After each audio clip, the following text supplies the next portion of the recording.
Querida comunidade, amado diácono, é incrível como o Senhor é carinhoso conosco. É incrível como Ele reconhece os nossos limites, as nossas fraquezas, a nossa infidelidade e vem em nosso auxílio. Deus não se cansa de vir ao nosso encontro. Assim aconteceu na primeira leitura. Aquele povo estava prisioneiro lá no Egito. O povo não era livre. Deus vai lá e liberta aquele povo. O povo começa a caminhar no deserto, começa a passar por dificuldades e começam a murmurar: ai, como era bom quando nós sentávamos com uma panela de carne, quando nós comíamos pão. Mas eram prisioneiros, eles não eram livres. Deus os libertou, mas na primeira dificuldade eles começaram a murmurar contra Deus, como se fosse preso era bem melhor do que ser um homem e uma mulher liberta. Na primeira dificuldade eles começaram a chorar tudo aquilo que eles tinham na prisão. E desde quando prisão é bom ou faz bem? Quantas vezes nós agimos desta mesma forma? O Senhor entra na nossa vida, o Senhor entra na nossa história, o Senhor realiza maravilhas, o Senhor nos salva, o Senhor nos liberta. E na primeira dificuldade, a gente começa a chorar as cebolas do Egito, como se a vida de pecado fosse melhor do que a vida de luta, como se a vida que nós vivíamos antigamente fosse uma vida melhor, como se não tivesse provação ou dificuldade. E Deus não se cansa. Diante da infidelidade daquele povo, diante da murmuração daquele povo, Deus diz a Moisés: vai lá e diz para eles que ainda hoje eles vão comer do pão. Ainda hoje eles vão se saciar de carne. Dentro da infidelidade daquele povo, dentro da murmuração daquele povo, Deus vai e se coloca fiel diante deles. Quantas vezes Deus é assim na minha vida? Dentro da minha infidelidade, dentro da minha murmuração, dentro da minha reclamação, Deus vai e se coloca fiel na minha história. Não posso dizer quanto à sua vida, mas posso testemunhar quanto à minha. Quantas vezes Deus permanece fiel diante de mim que sou infiel? Quantas vezes Deus vem e sacia a minha fome? Quantas vezes Deus vem e sacia as minhas necessidades? Mesmo quando eu murmuro, mesmo quando eu reclamo, mesmo quando eu choro as cebolas do Egito, num tempo de escravidão do pecado. Da mesma forma, Deus agiu assim na vida daquele povo.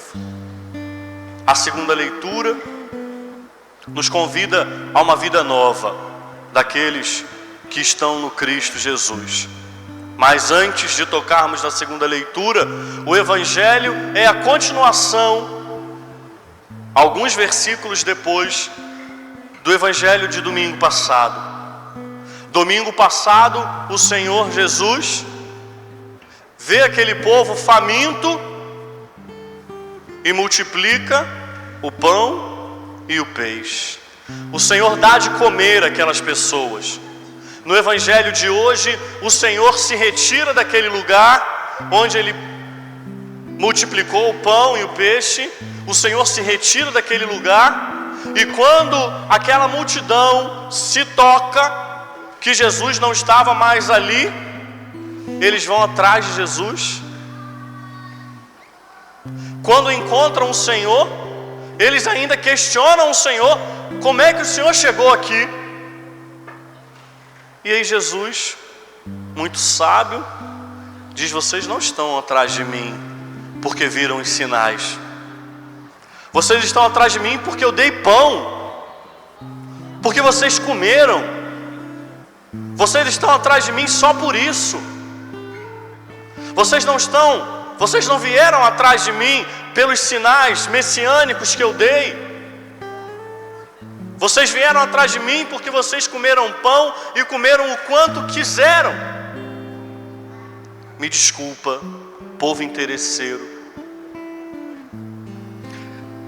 Eu sou igualzinho, Nossa Senhora. Não posso falar de você, posso falar de mim. Deixa eu falar de mim então. Como eu sou igual a esse povo, gente. Às vezes eu vou atrás de Jesus só porque Ele tem lá algo para me dar. Só porque eu estou querendo que Ele me dê alguma coisa. Quantas vezes na minha oração eu só sei falar: Senhor, multiplica o pão aí. Senhor, multiplica o peixe aí. Como é que eu sou interesseiro? Não posso falar de você, nem vou falar. Mas quantas vezes o meu coração se iguala ao coração desse povo que não foi atrás de Jesus pelos sinais que Ele deu. Mas Padre, que sinais são esses? Sinais de que Ele era o Messias, o enviado de Deus. Assim como Moisés multiplica lá, assim como Moisés dá o pão, dá o maná, através da sua oração, Deus também, através de Jesus, multiplica o pão para aquele povo. O Senhor dá o sinal. Olha que beleza. Eu não sei se vocês perceberam, semana passada eu não falei sobre isso. Eu fiz questão em não tocar nesse pedacinho do Evangelho. Mas olha só, no domingo passado Jesus disse assim, disse Jesus, depois que apresentaram para Ele os pães e os peixes: fazeis sentar as pessoas. Havia muita relva naquele lugar. Padre Julinho, não estou entendendo nada. Pelo amor de Deus, explique isso aí. O que tem a ver? Fez o povo sentar e havia muita relva naquele lugar. Primeiro, toda refeição, todo banquete tem um lugar especial para você sentar. Então o Senhor ali deu dignidade àquele povo. E o evangelista colocou ali: havia muita relva, porque o que a gente reza no Salmo 22? Pelos prados e campinas verdejantes Ele me leva a descansar. Olha o Salmo 22 se cumprindo. Deus faz aquele povo repousar nos prados verdejantes. Então os sinais que Ele estava dando é que Ele era o Messias, o enviado de Deus. Mas aquele povo não conseguiu entender aquilo. Aquele povo ficava só no sinal físico, material do pão. Quantas vezes, ainda hoje, pessoas são enganadas porque estão atrás do pão apenas e não atrás de Jesus? Quantas vezes pessoas são levadas ao erro e ao engano porque estão atrás do pão e não atrás do Senhor? Mas aí o Senhor vai além. Depois aquele povo, desculpa o padre, povo cara de pau, o povinho cara de pau. Depois que Jesus multiplica o pão, depois que Jesus faz um montão de coisa, eles ainda dizem assim para Jesus: que sinais realizas para que possamos ver e crer em Ti? Que obra fazes? Que povo cabeça dura! O Senhor está no meio deles, curando, ressuscitando, andando sobre a água, multiplicando pão, multiplicando peixe, e eles ainda perguntam: que sinais o Senhor está fazendo para que eu acredite nisso aí? Mais uma vez, epa, que parece comigo. Nossa Senhora, mais uma vez, eu não posso dizer de você, posso dizer de mim. Quantas vezes eu ainda falo para Jesus: Senhor, o que tu está fazendo na minha vida que eu não estou percebendo? Estou vendo nada, nada acontece, não estou vendo sinal nenhum. e o Senhor está fazendo, e o Senhor está trabalhando, e o Senhor está agindo na minha vida, e o Senhor está modificando a minha história, e o Senhor está me dando tudo que eu necessito para ser um homem bom, um sacerdote bom. E eu falo para ele: o que tu está fazendo que eu não estou percebendo? Parece que eu estou cego, parece que os meus olhos espirituais estão fechados. Não sei quanto a você, mas eu me identifico com esse povo. Quantas vezes eu pergunto para Jesus onde é que Ele está, que eu não estou vendo?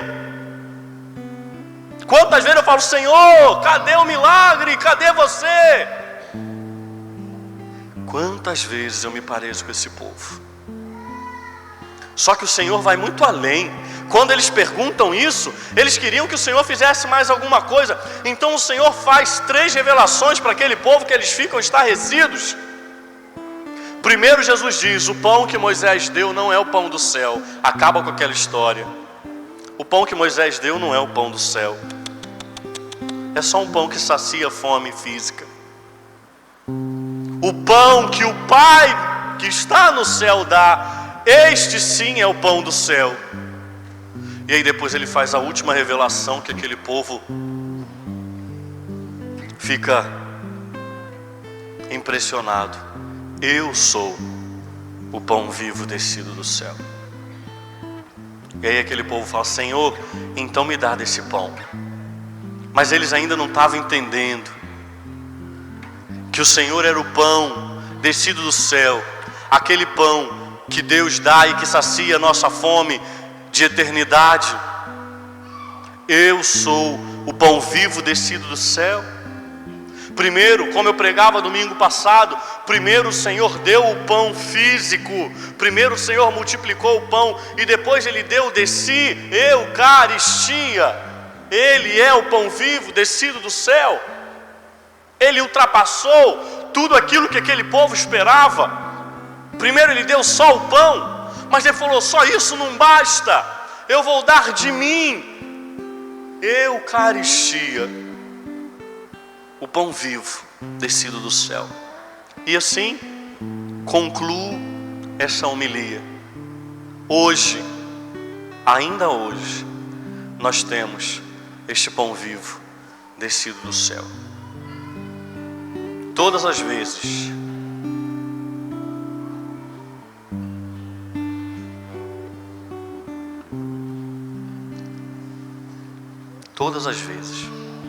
em que um sacerdote celebra a Eucaristia,